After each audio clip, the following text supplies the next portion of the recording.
একজন মুসলিম নারী হিন্দুদের হাতে ধর্ষিত হওয়ার পরে ওই মুসলিম নারী নিজের রক্ত দিয়ে হাজ্জাজ ইবনে ইউসুফের কাছে একটা চিঠি লিখেছিল যে তোমার এক বোন এখানে নির্যাতিত, আর তুমি হাজ্জাজ ইরাকে বসে বসে আরাম করতেছ। তার 17 বছরের ভাতিজা মুহাম্মদ ইবনে কাসেম তাকে তৈরি করলেন, 10,000 সৈন্যের এক বাহিনী দিয়ে বললেন যাও হিন্দুস্তানে যাও, রাজা দাহিরের বিরুদ্ধে লড়াই করো। মুহাম্মদ ইবনে কাসেম সর্বপ্রথম সেনাপতি যিনি আমাদের এই ভারতবর্ষে মুসলিম শাসনের গোড়াপত্তন করে যান। রাদিয়াল্লাহু তাআলা আনহুর খেলাফত আমলে 15 হিজরিতে হাকাম ইবনে আস রাদিয়াল্লাহু তাআলা আনহু সর্বপ্রথম হিন্দুস্তানের দিকে একটা বাহিনী প্রেরণ করেন।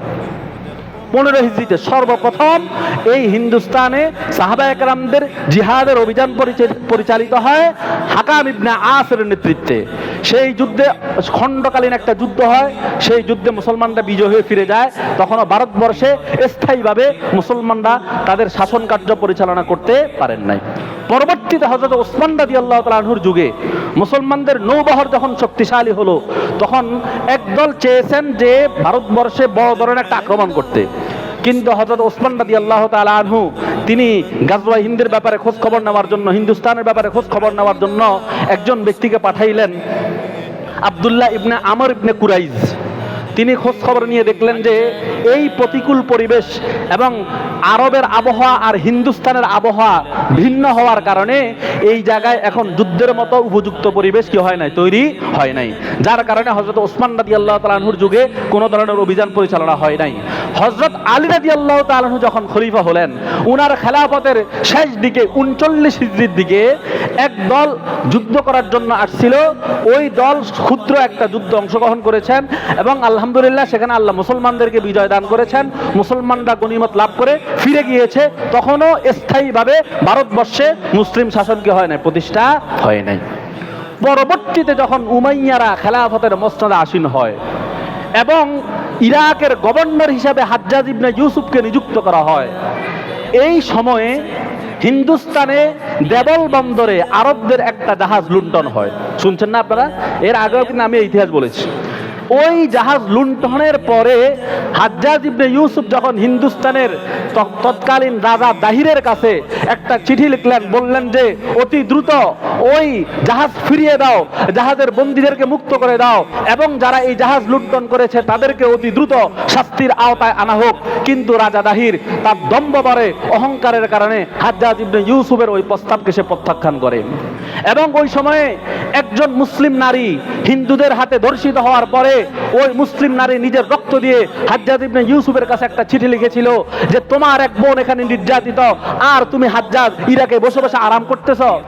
হাজ্জাজ ইবনে ইউসুফ এই দুইটা ঘটনার পরে তার 17 বছরের ভাতিজা মুহাম্মদ ইবনে কাসেম তাকে তৈরি করলেন, 10,000 সৈন্যের এক বাহিনী দিয়ে বললেন যাও হিন্দুস্তানে যাও, রাজা দাহিরের বিরুদ্ধে লড়াই করো। মুহাম্মদ ইবনে কাসেম তিনি রওনা হলেন, হিন্দুস্তানে আসলেন। মুলতান সহ যেই জায়গাগুলো আছে হিন্দুস্তানের গুরুত্বপূর্ণ যেই জায়গাগুলো, পাঞ্জাব, মুলতান, এগুলোতে যুদ্ধ পরিচালনা করলেন। রাজা দাহিরকে কয়েকটা যুদ্ধে পরাজিত করলেন।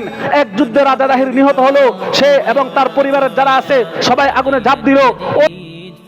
বিজয় হওয়ার পরে মুহাম্মদ ইবনে কাসেম সর্বপ্রথম সেনাপতি যিনি আমাদের এই ভারতবর্ষে মুসলিম শাসনের গোড়াপত্তন করে যান। এই প্রথম মুসলমানরা ভারতবর্ষ শাসন কি করে শুরু করে। বেশি দিন ছিলেন না মুহাম্মদ ইবনে কাসেম, মাত্র 3 বছরের শাসনকাল। রাজা দাহিরের এক কন্যা সীতা, সম্ভবত ইতিহাসে এমন পাওয়া যায় যে তার ব্যাপারে একটা মিথ্যা অভিযোগ উঠানো হয়েছে, মুহাম্মদ ইবনে কাসেম নাকি তাকে জোরপূর্বক বন্দী করেছেন, নাউজুবিল্লাহ। কিন্তু এটা ছিল সম্পূর্ণ মিথ্যা অভিযোগ। এই অভিযোগের কারণে তৎকালীন উমাইয়া খলিফা যিনি মুহাম্মদ ইবনে কাসেমকে ভারতবর্ষ থেকে নিয়ে যান, সেখানে তাকে মৃত্যুদণ্ড দেওয়া হয়। এটা একটা ইতিহাসের বড় ধরনের ট্র্যাজেডি। যাক, সেদিকে যাচ্ছি না। এরপরে লম্বা একটা সময় গ্যাপ ছিল, মুসলমানরা কার্যত হিন্দুস্তানে তখন শাসন করে নাই। পরবর্তীতে 1000 খ্রিস্টাব্দে সুলতান মাহমুদ গজনবী, নাম শুনছেন আপনারা? এই সুলতান মাহমুদ গজনবী তিনি চিন্তা করলেন না হিন্দুস্তানে মুসলমানদের শাসনকে স্থায়ীভাবে প্রতিষ্ঠা করা লাগবে। তিনি 1000 খ্রিস্টাব্দ থেকে নিয়ে 1026, এই 26 বছরে ভারতবর্ষের সর্বমোট 17 বার অভিযান পরিচালনা করেছেন। কতবার? 17 বার। সর্বশেষ যেই অভিযান ছিল সোমনাথ মন্দির, এই সোমনাথ অভিযান পরিচালনা করে অডেল ধন সম্পদ তিনি সেখানে গনিমত হিসাবে লাভ করেন, এবং এই সোমনাথ মন্দিরকে ঘিরে যেই ধরনের কল্পকাহিনী প্রচলিত ছিল সেগুলোকে তছনছ করে দিয়ে মোটামুটি আবার কিছু সময়ের জন্য মুসলিম শাসনের প্রতিষ্ঠা করে যান, তবে সেটাও বেশি দিন স্থায়ী ছিল না।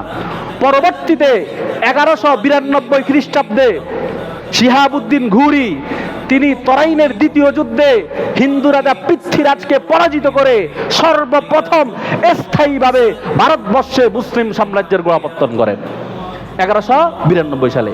সেই 1192 থেকে নিয়ে 1857 সাল, প্রায় 850 বছর পর্যন্ত ভারতবর্ষ মুসলিম শাসনের অধীনে ছিল। কত বছর? 850 বছর। 1857 সালে ইংরেজদের বিরুদ্ধে সিপাহী বিপ্লব ব্যক্ত হওয়ার পরে ভারতবর্ষ থেকে মুসলমানদের শাসন বিলুপ্ত হয়ে যায়। এরপর থেকে এখন পর্যন্ত আমরা ভারতবর্ষে কার্যত শাসন ক্ষমতায় নাই, আসিনি আমরা। বাংলাদেশ পাকিস্তানে যদিও মুসলিম সংখ্যাগরিষ্ঠ এবং যারা প্রধান তারা মুসলমান, কিন্তু আসলে এটা খেলাফত না, এটা কি না, এটা মুসলিম শাসন না, এটা জাস্ট একটা গণতান্ত্রিক সিস্টেম।